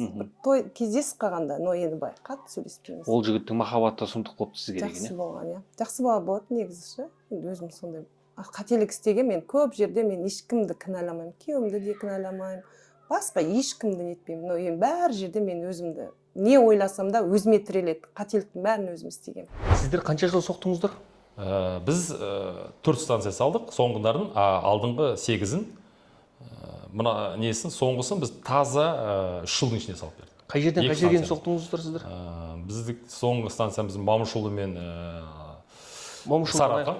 Момышұлыдан аяқталды сіздердікі? Сарыарқа, Момышұлы екеуін салдық, 3-2 километр. Соңғысы Момышұлы. Содан ары қарап қазір Қалқаман станциясы салынып жатыр. Оны енді базис компаниясы салды. Абай Момышұлыға дейін сіз соқтыңыз, қазір әлі тоқтап тұр ғой сол жерге дейін? Сол жерге тоқтап тұр. Ары білмеймін не болып жатқанын, бірақ Қалқаманға дейін еститін ек баратын болса. 6 жыл өтіп кетті, барған жоқ. 7 жыл болды. 7 жыл өтіп кетті. 7 жыл болды. Сіз 7 жылдың ішінде қанша станция соқтыңыз? 7 жылдың ішінде біз мына соңғы неге 6 жыл контракт бойынша 6 жыл болған екен, бірақ біз енді қаржы бөлінгеннен санаймыз ғой. Контракт үшін жақында бөлдік, бәрін санап шықтық. Егер сұрақтар болатын болса, қолай сұрақтар болуы мүмкін, тексеріс болатын, біз таза салған уақытымыз 3 жылдан аздау болып тұр. Егер бізді мемлекет уақытында қаржыланған уақытын санайтын болсақ, тек солай. Көбіне біздің уақытымыз немен созылады? Жылдың соңында келесі жылға берілетін ақшаны бізді азайтып тастайды. Сондықтан біз болашақта жасалатын жұмыстың да көлемін азайтамыз. Ақшаға қарап. Біз бөлінген ақшаға істейміз. Қазір Қытай компаниясы, Қытайдың азаматтары соғып отыр ма әлде базис па? Базис салып жатыр, соғып жатыр. Не өзгерді осы 6 жылдың ішінде? Өзіңіз байқап отырсыз ғой, Алматының бір тұрғыны ретінде метроға көңіліңіз тола ма қазіргі соғыс? Жоқ, толмайды. Мен енді бір жағынан айтқан технологиясы өте ерекше метро салудың. Сондықтан мен үй салатын компанияның метро салғанына мүлдем қарсымын. Ол бәрі заңдарда жазылған. Мынау біздің ЧС-ға байланысты заңымызда да жазылған. Бірінші категория қауіпті метро болады. Ондай жерге осылай ойланбай кез келген компанияға беруге болмайды. Ол мықты болсын үй салу жағынан. Жер астыңғы құрылысы мүлдем басқа ғылымға жатады. Мүлдем басқа. Оны қалай араластырып жіберген, оның бәрін жауапкершіліктің бәрі чиновниктердің өздерінде болу керек. Дегенмен жаным ашиды, ертең ол біткеннен кейін де құрылыс. Оның кепілін, қауіпсіздігіне кім береді? Кеше кішкене базис алған кезде бізге айтқан, может сіздер ары қарап көмектесіп жібересіздер ме? Мен айтамын, жауапкершілік қай жерде болады? Ертең олардың қатесімен мына жерде бірдеңе бүлініп жатыр ма, немесе біздікі не? Біздікі енді 12 станциясы әп-әдемі істеп тұр депомызбен, да? Әлі күнге дейін. Әлі күнге дейін қаншама жаңбырда болып жатыр, жер сілкінісі де болды, Аллаға шүкір ештеңе болған жоқ. Біз сапа жағынан уақытты да көрсетті. Біз жаңағы кепіл беретін уақытында несі мерзімі өтті. Сосын түрлі жағдайларда да метрода ештеңе болған жоқ. Сондықтан біздің жұмысқа дәлел уақыт көрсетіп жатыр. Мынаға жағынан мен ешбір күмәнім бар. Күмән деген мен айтам, енді бір әркім өз жұмысымен айналысқан дұрыс қой. Бұл жерде үй салатын компания жердің астында метро салып жатыр. Құрметті ағасы, 6 жылдың ішінде демек бұлар қандай станция ашты дедіңіз қазір?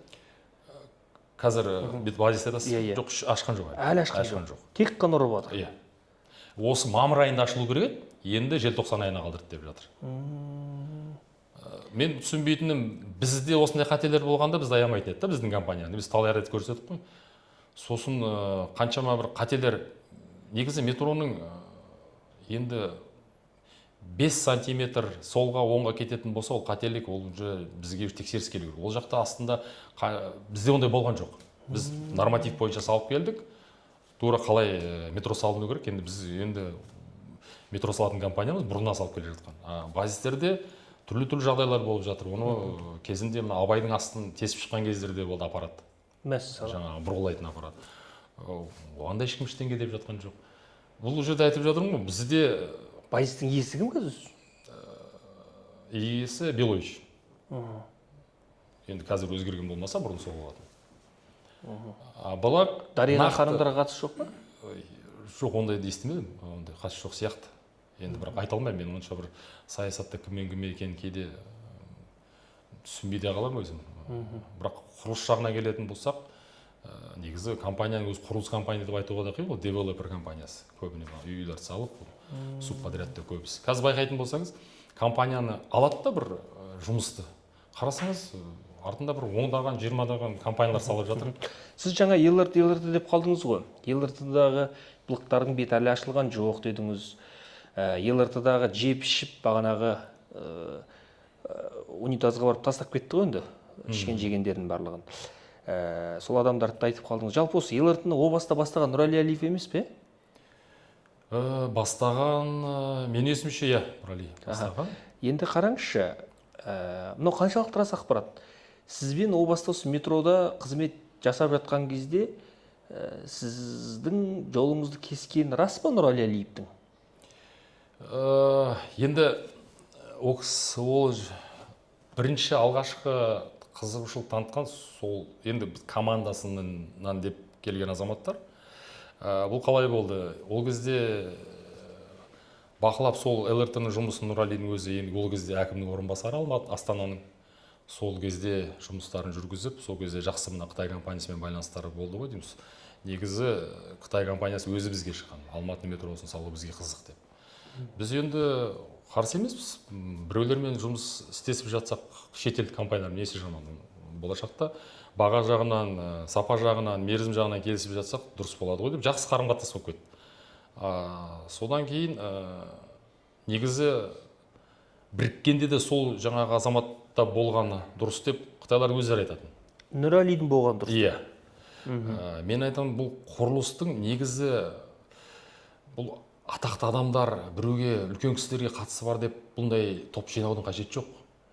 Ертең бұл құрылысты егер сапалы саламыз десек, өзіміздің бар технологиямен, өзіміздің бұрынғы тәжірибемізбен істей беруіміз керек. Бұл жерге саясаткерлерді араластырып, немесе Назарбаевтың отбасына бар екен азаматтарды араластырып, оны бір гүлдендіреміз деген армандар ертең бұл мүлдем қарама-қайшы нәрсе. солай болып кетеді дедім да, мен басынан қарсы шықтым.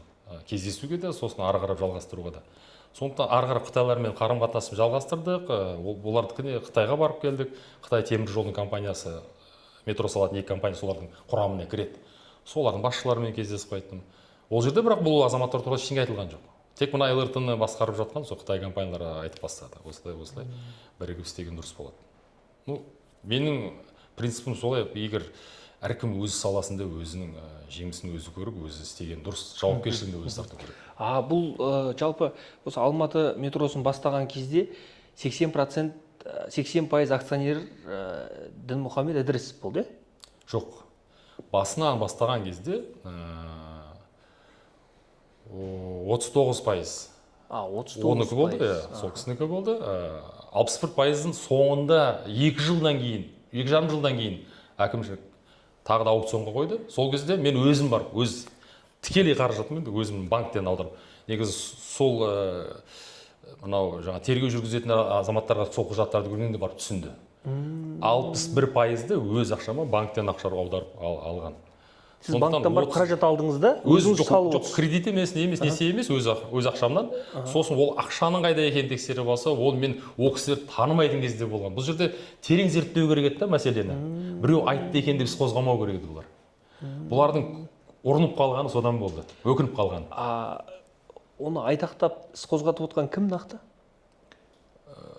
Енді бұл жерде жаңа өзіңіз айтып отқандай, интернетте де бар, бәр жерде бар ғой, енді негізі бәр жерде арыз жазған Ідрісов деп. Ары қарап сіздің үстіңізден жазып отыр. Иә, осы негізі құжаттарда бір нәрсе айтылған, ал сөзінде басқаша, экспертиза төртеуін талқылап бәрін көрсеткен, ол жақтың ол кісінің бір тиын ақшасы жоқ. Бәрі легализация болды кезінде, содан өткен ақшалар. Сонда мен тергеуге жүргізіп айтқанда, соның бәрін зерттемей сіздер қалай таңба таға саласыздар? Сосын мені жапқаннан кейін оны сіздер ертең қалай ақталасыздар?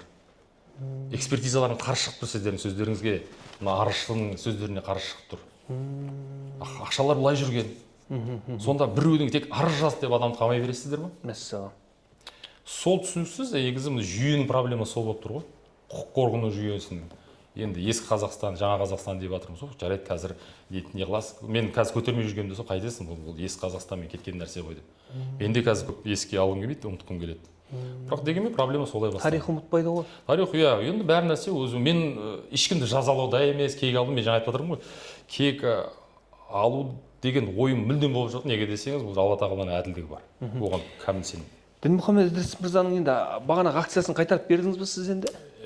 Иә, қайтарып бергенде бұлай болды. Ол 39 мен 61, сонымен мына құқық органдары не ары емес не бері шығармады. Сонда дәлелдер де болған жоқ та, соңында мен ол кісінің 39%-ын сатып алдым. Сатып алдыңыз. Иә, сосын ол шығып кетті да компаниядан, мен өзім қалдым. Құпия болмаса қаншаға сатып алдыңыз? 2 миллиард ол кездегі курс бойынша доллармен. 2 миллиард долларға. Жоқ, 2 миллиард теңге, ол кездің курсының 39%. Қазір нақты цифрлар басында. 4 миллиард теңге екен ғонда. Ол кезде 4 миллиард доллар. Курс қанша еді? 180 бе еді? 100 бе білмеймін. Сосын барып әйтеуір тынышталды бәрі, иә? Бұлай, неге сіздің бағанағы буынсыз жеріңізден пышақ ұрғысы келетіндер өмірде көп? Сізді сан мәрте бағанағы өлтіргісі келгендер болған екен, угрожение болған екен, қайрек өлтіріп кетеміз деп.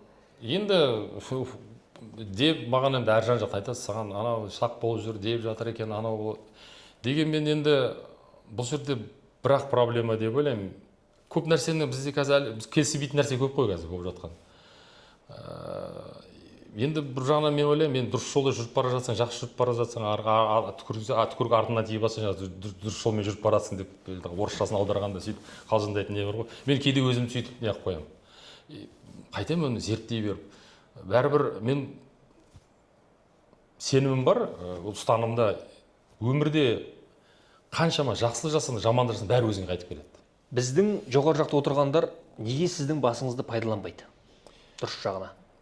Мен де көп ойланамын, бір себебін таба алмай қойдым шыны керек. Не екенін, ол жеке маған қарсы дейін деп жатқан десеңіз, оның басқа салаларда солай болып жатқан сияқты. Жоқ, енді мынандай басты пайдалану керек қой, енді мұндай шашылып жатқан бас емес қой. Мысалға қандай керемет, қазір Алатау қаласын міне соғамыз, әлемге әйгілі боламыз, керемет болады деп жатыр міне. Алатауға дейін жаңағы метроны апарыңдар деп жатырмын, шет жағасын іздеп жатырмыз. Метро деп ме, жердің төбесімен жүретін ЛРТ сияқты нәрсені, қателеспесем. Бәлкім метро да бар болатын шығар. Енді жаңағы сіз айтып отырған компания ол да метросын соға берсін. Неге сізде азаматқа мүмкіндік бермейді мына жақтан? Енді мен енді Қайреке, сіздің бағанағы лыпылдап сізге бір жағымпазданып отқаным емес бұл. Мен қазақтың азаматы болғаннан кейін неге деген сұрақ туады? Неге өзімізге қалмайды? Неге сүйекті басқа біреулерге бере береміз? Сүйек емес, ол жамбас сүйек қой. Иә. Енді ол менің көкейімде жүргенде сұрақ, мен жауабын да терең бір қанша ойлансам да жауабын табылмай. Бір-бірімізге деген баяғы көре алмаушылық па. Өшпенділік. Кімге керек ол? Иә, ол соны түсінбеймін. Неге десеңіз, мен мына мақтап отқан Қытайдың өзіне де, егер де ол жерде немесе ол Қытай компаниясы шетелге барып жұмыс істейтін болса, бүткіл үкімет болып соған көмектеседі. Шақырып алып, қандай жағдай саған жасайық деп. Мен оны көзіммен көргем.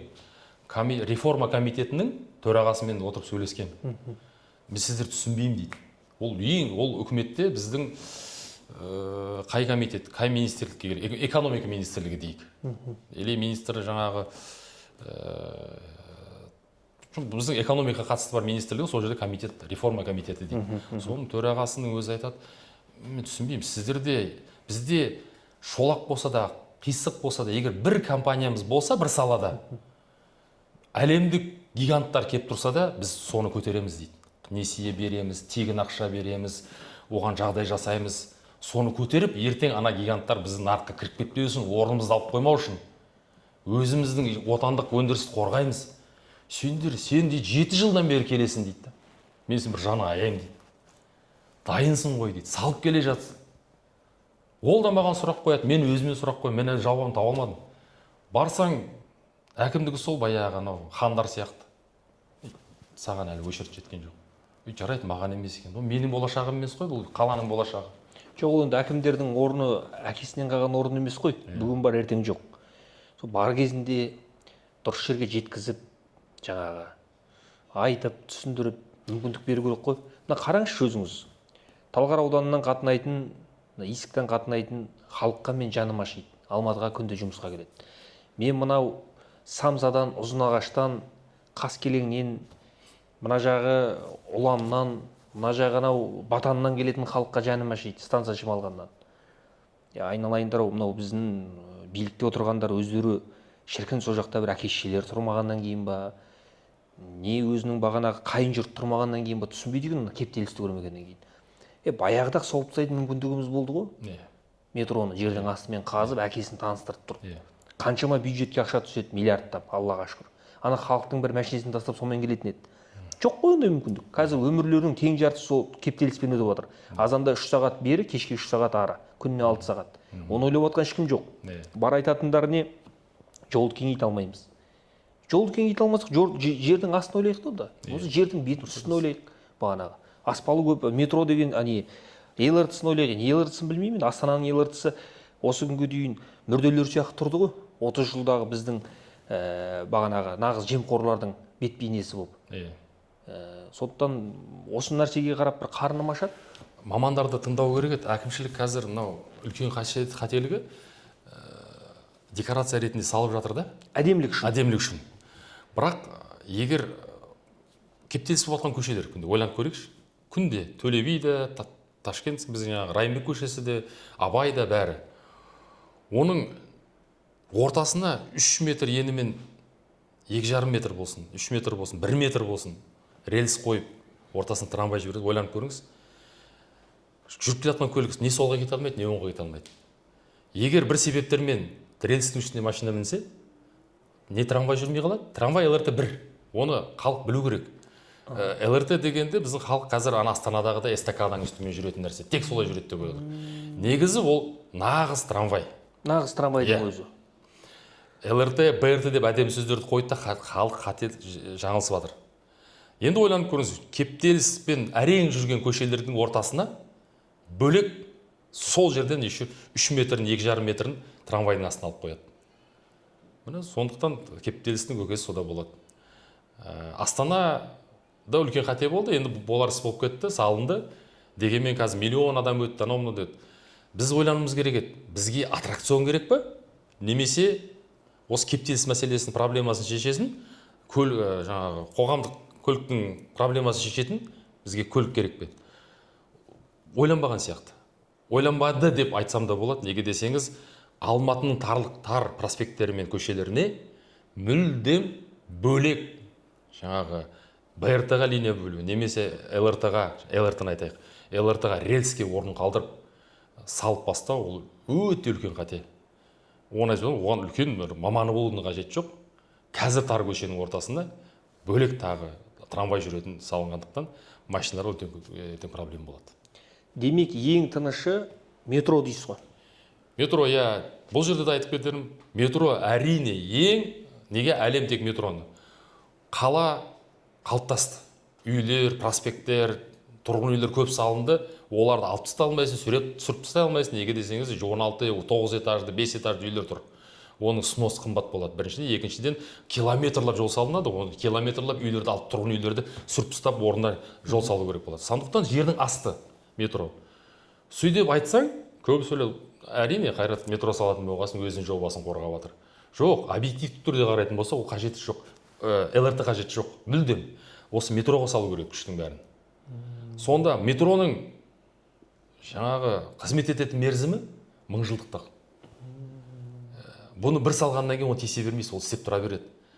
Жаңағы кольца дейміз ғой, салып кететін метроның несі, ол жылдан жылға қатая береді. Сол жаққа назар аудару керек, метроның болашаққа деген өте керемет нәрсе екен. Сосын бұл жаңағы жер сілкінісінде болатын болса, басқа апаттарда болатын болса, қазір Киев, Алла сақтасын, соғыстың кезінде бомба убежище ретінде қолданып отыр. Бұның функционалдық түрінде метроның көп пайдасы бар. Сондықтан ЛРТ қазіргі сәтте Алматының пробкасымен мүлдем қатер шешім. Оны халықтың жаңа қоғамдық кеңес деп жатыр, солар жақсылап мамандар шақырып тыңдау керек еді, аузын жауа бермей. Оны енді уақыт көрсетеді. Көбінесе жас кезде ғой, андай ақыл тыңдамайтын кез ғой, жас кез ол ғой, сөз тыңдамайтын, ақыл тыңдамайтын. Біз ақылды көп аналарымызда, апаларымызда, әпкелерімізді, ағаларымызды айтып атты ғой, естідік, құлағымызда бар. Енді сол ақыл әбден тасқа соғыласың ғой, мұрныменен сол кезде солдың бәрі қайта құлағыңа жаңғырып келіп жатыр ғой. Оны кеш болса да сол үшін айтатыным, яғни сол кезде айтатын еді, жүректі тыңда дегенді мен осы кезден бастап, осы жасқа келіп мен жүрек тыңдауды енді үйрендім.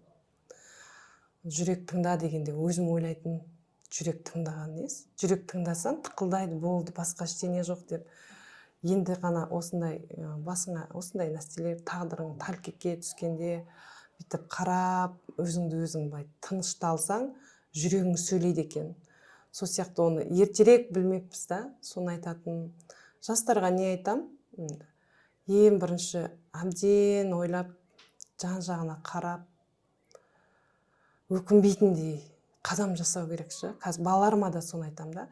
Не істесеңдер де өкінбейтін істесеңдер деймін да. Өкінбейтін. Или өкініш деген ол адамнан кетпейді ғой ешқашанда. Өмірде өкініш не істесең. Қазір мен өмірім күшті болып өмір сүрсем де, қазір мен өзім ойлаймын да. Жарайды, мен айтпаймын, жаман өмір сүріп жүрмін деп. Мен ақырындап арманым, ойымдағы бәрі орындалып келе жатыр. Өзім деймін, жасаймын дегендерімді ақырындап жасап жатырмын. Бірақ та бір өкініш өзегіңді өртей береді. Хотя білдірмеймін десем де, андай ол менікі емес десем де бәрі өкініш кетпейді екен, өзіңмен бірге кетеді, өлгенде ғана өшетін шығар сол. Сонан балаларыма да кімге өзім қазір көп адамдармен араласам, осы жердің өзінде қанша адамдардың өміріне қыздар деп бүйтіп жүрем да. Хотя өзімнің өмірімді мына ортаққа келіп мен өз өмірімді ұмыт қалдым өзімді. мен өмірім шүкір екен ғой деген неге жеттім ше, потому что бұл жерде неше түрлі тағдырлар бар ше, менен өтіп кеткен, оның жанында менікі почти түк емес екен деп қалдым да. Кейде енді өзім де ойлаймын ше, шыдауым керек пе еді, іше берсін, қаңғыса қан кетсін, күйеумен шыдауым керек пе еді деп те ойлаймын да. Бір жағынан ойлаймын, не үшін? Мен өзімді ойлап шыдай берсем, балаларым ше, осыға дейін де мен балаларымды ғана күйеуімді ойлай беріп, мен даже балаларыммен, қыздарымен не болмаған ғой, біздің арамызда мен кеш-кешен қайғыра бергем ғой. Соны ойлай, не болады дей беріп, даже мен балаларымға жылулығымды бермегем ғой. Айтып жатырмын, біз дайын компаниямыз, біз салып келе жатқан компаниямыз. Керек қаржыны инвестиция емес, оны несие жағынан ең төмен пайызбен алып келуді бізге міндет қылып жүктесеңіз, мен соны шешіп келе аламын. Әкім шеше алмайды. Неге десеңіз, әлемдік банктерге де кәсіпкердің өзі бару керек. Біздің мемлекетке осынша ақша керек болып жатыр, осындай шарттарды орындау керек деп. Біздің әкімдер барып суретке түсіп қайтып келеді, түбіне жете алмай жатыр. Сіз демек қай мемлекеттің банкына барып қандай сумма ала аласыз? Мен Британияның банкіне жақында барып келдім. Қазақстанға бере алады. Метро құрылыс компаниясы салатын болса, шетелдік турк компаниясы немесе британдық компаниямен бірігіп салатын болсақ, 3,6-4% дейін Қытай беретін бағамен бере алады. 4 жылдық пайызы. Қанша миллиард? 1 миллиард, 2 миллиард, 10 миллиардқа дейін бере алады. 10 миллиард долларға. Біз 500 миллион сұрадық. 500 миллион доллар. Осы метроға деп. Мемлекетке қажет болады. Мемлекет, үкімет өз үкімін шығарып, бізге осы метроны салатын болдық. Сіздің компания сол тізімде болатын болса, Алматы метро құрылыс. Біз турк компаниясының әлемге танымал бір компания бар, олармен қарым-қатынасып жақсы. Осылармен бірігетін болсаңыз, ол біздің корпоративтік ең жоғары пайда келтіретін компаниялардың бірі. Соған бола біз Қазақстанның үкіметінің кепіліне берілетін болса, біз 500 миллион долларды тез арада шешіп бере аламыз. Ол бірінші деді. Ол бірінші. Мен хатында банктың берген қадарын бәрін әкімге бердім, тапсырдым. Қай әкімге? Біздің қазіргі Дархан Сатыбалдыға. Хат түрінде жібердім. Міне керемет, менде жаңалық бар деп айттыңыз. Жаңалықты мен енді ертең ол ортамызда әңгіме болып қалды демесе, мен оны хат түрде менде бар көрсете аламын. Жібердік. Айналайын бәке, мен Ұлыбританияда 500 миллион доллар берейін деп отыр. Маған бір метроның бір жағына кірсейін дедіңіз ғой. Өз ақшаммен, өз қаражатыммен. Дәл солай. Бірақ қаражатты ертең бұл біз саламызда мемлекет, мерзім біткеннен кейін мемлекет аяққа тұрып алғаннан кейін жаңағы несиені қайтарып береді. Негізі сөйтіп алады ғой. Әрине. Жарайды. Сосын Қытай дегенсін, мен Қытаймен де барып сөйлескен. Қытайдан да хат алып келдім. Оны да көрсеттім. Дәл сондай пайызбен Қытайдың Эксим банкі мен Даму банкі, екі банкта маған айтты, біз дайынбыз. Проблема жоқ. Сіздің профильный компания дейді бізді, профильдік компания, метро салатын. Басқа емес, жаңа делдал компания емес ортада жүрген, жаңағы немесе бір үй салып жатқан компания, тек метро салатын компания. Жаңағы тәжірибеңізді, сосын лицензияңызды бәрін көрсетсеңіздер бізге, біз сізді білеміз деді. Онда біз тез арада Қазақстанға несие бере аламыз. Мен айтам, міне мәселе бәрі шешіліп тұр. Қаржыны әкеліп дайынбыз. Екі мемлекет. Мен қазір күйіп отырмын қазірше. Мынау сөз деген бір сүйектен өткенде адамның өзі бір не қызарып, не бозаратын білмейді екен ғой шынымен. Біздегі азаннан кешке дейін телеарналардың айтатыны, депутаттардың да айтатыны, біздің жаңалықтың да айтатыны, сырттан инвесторлар келіп жатыр. Болмаса инвестор тарту керек. Ақшаны сырттан алып келу керек. Бюджетте ақша жоқ деген естіп жатамыз. Енді не керек енді? Егер Қытайдың банкі сізге қаражат беретін болса, Ұлыбритания сізге қаражат беретін болса 4%-бен, сіз соғам деп отырсаңыз, 7 жылдан бері тәжірибе бар, сіз соғып кеткен дүниемен халық рахатын көріп жатыр метро. Енді не кедергі сонда? Не деген бұл жақта не айтуға болады енді? Қандай адамдар отыр сонда? Сол мен айтам ғой, осы метроны негізі басқа салаларда сондай болып жатқанын көріп тұрмын ғой, бірақ енді мен жалпы өз салам туралы айтайын да, менде жылжымай қойды. Бір айтады, әрекет жасамай жатқан шығарсың, хат жаздым.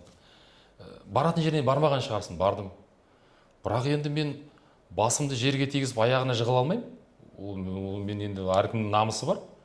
Сосын ортаға түсетін адам іздемеймін. Может, соны келмейтін, біз қазаққа тек сол жарасатын шығар деп қоямын кейде. Мен ол, может, мінезім сол жағынан келмейтін шығар. Мен ол ортадан адам бізде қазір көке іздеп кетеді, жоғарыға шыға бастайды. Мен енді официалдық түрде жұмыс істеп жатырмын ғой, жаңа ресми түрде.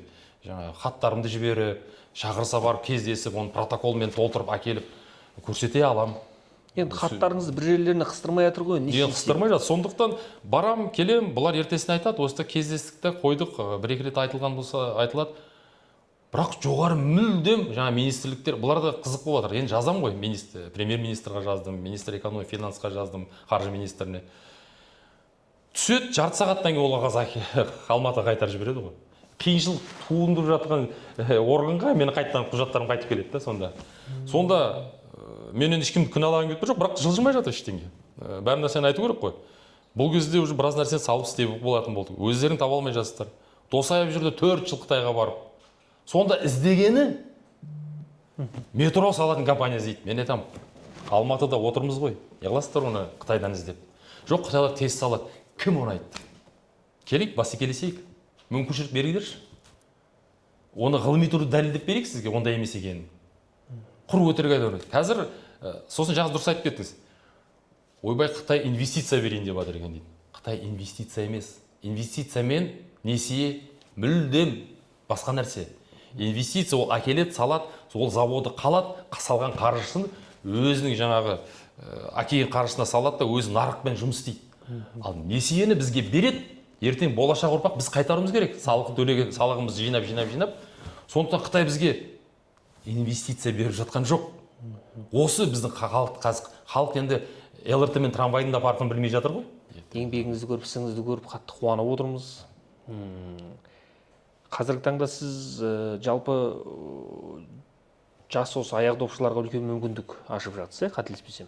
Ауылдық жерден қазақтың қарадомалақ балдарын алып келіп, 10 мен 13 жас аралығында балдар, 9-10 жас аралығында. 9-10 жас аралығында алып келіп, сіз 1-ші сыныптан бастап 11-ші сыныпқа дейін оқитын, қателеспесем, мектеп соқтыңыз, Соғатын біздің ғимаратымыз бар. Соны қазір осы мектептің білім министрлігінің талабына, сосын спорт министрлігінің талабына сәйкес келетін қылып, ішін қазір реконструкция жаңадан жасатып, сондық лицензиясын алып ашатын ойымыз бар. Бағыт футболды? Бағыт футбол. Негізгі бағыт? Да, иә.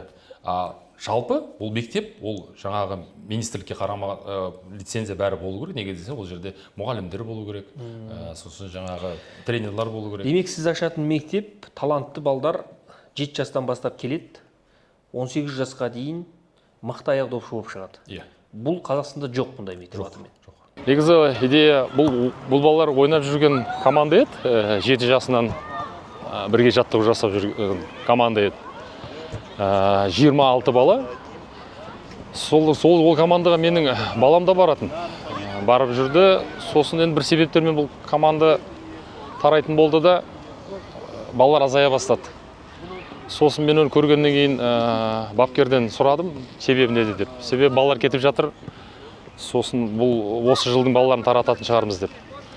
Бір жағынан енді баламның баратын жерді ойландырды, қай жерге барады, қай жерде жаттығу жасайды.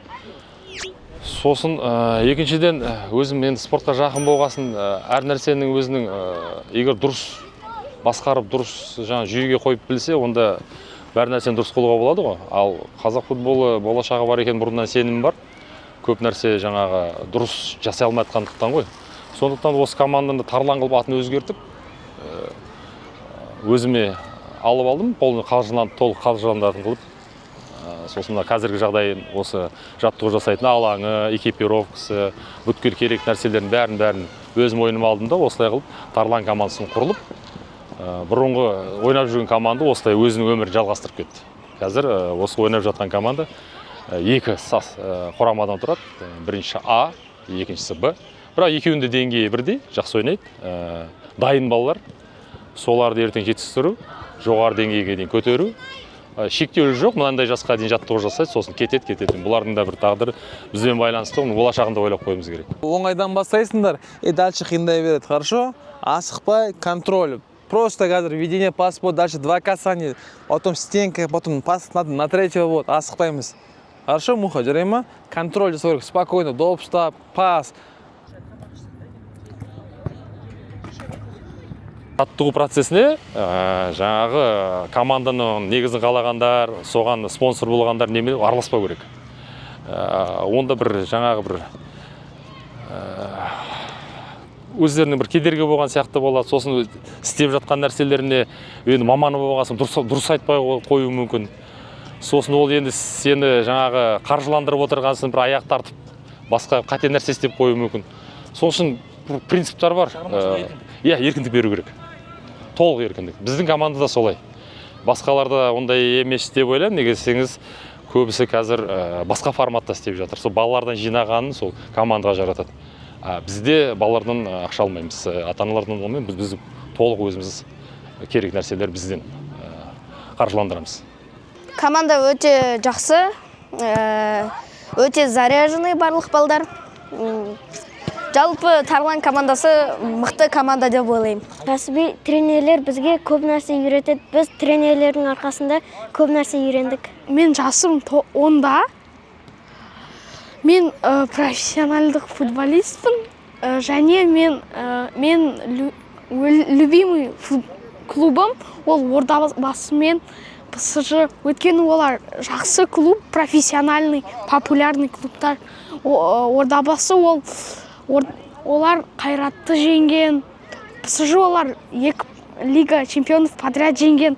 Қалайсыздар, жігіттер? Алейкум салам. Қалайсыздар? Що, дайынсыңдар ма жаттығуға? Қалай? Жаттығуға деймін. Қалайсың? Қалайсыңдар? Алейкум салам. Бүгін әдем формада жүрсіңдер ғой. Қалай, бәрі жақсы ма? Енді бастала ма? 4 минуттарың бар екен ғой. Мына біздің балалар бәрі мықты.